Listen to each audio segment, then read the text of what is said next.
بسم اللہ الرحمن الرحیم۔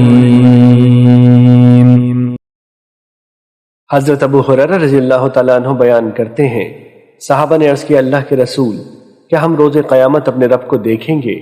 آپ نے فرمایا، کیا تم دوپہر کے وقت جبکہ مطلع ابر آلود نہ ہو سورج دیکھنے میں کوئی تکلیف محسوس کرتے ہو؟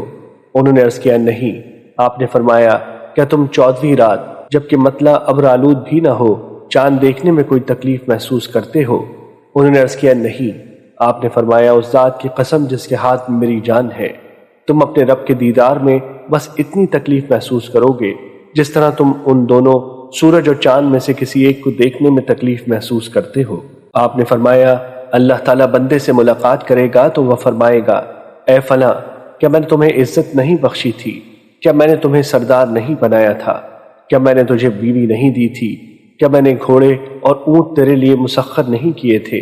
کیا میں نے تجھے تیری قوم پر سردار نہیں بنایا تھا اور تو ان سے چوتھا حصہ وصول کرتا تھا؟ وہ کہے گا کیوں نہیں؟ فرمایا، رب تعالیٰ فرمائے گا، کیا تو جانتا تھا کہ تو مجھ سے ملاقات کرنے والا ہے؟ وہ کہے گا نہیں۔ پھر رب تعالیٰ فرمائے گا، میں نے آج تجھے بھلا دیا جس طرح تم نے مجھے دنیا میں بھلا رکھا تھا۔ پھر رب تعالیٰ دوسرے سے ملاقات کرے گا اور اسی پہلے کی مثل ذکر کیا۔ پھر وہ تیسرے سے ملاقات کرے گا تو وہ اس سے بھی اسی کی مثل کہے گا۔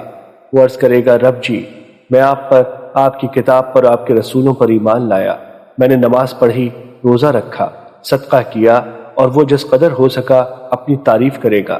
رب تعالیٰ فرمائے گا، یہیں ٹھہرو۔ پھر کہا جائے گا، ہم ابھی تجھ پر گواہ پیش کرتے ہیں۔ وہ اپنے دل میں غور و فکر کرے گا، وہ کون ہے جو میرے خلاف گواہی دے گا؟ اس کے منہ پر مہر لگا دی جائے گی اور اس کی ران سے کہا جائے گا، بولو۔ چنانچہ اس کی ران، اس کا گوشت اور اس کی ہڈیاں اس کے عمل کے مطابق کلام کریں گی، اور یہ اس لیے ہوگا تاکہ اللہ تعالیٰ اس کے نقص کی طرف سے اس کا عذر زائل کر دے، اور یہ منافق شخص ہوگا، اور یہ وہ ہوگا جس پر اللہ ناراض ہوگا۔ مشکوٰۃ المصابیح، حدیث نمبر 5555۔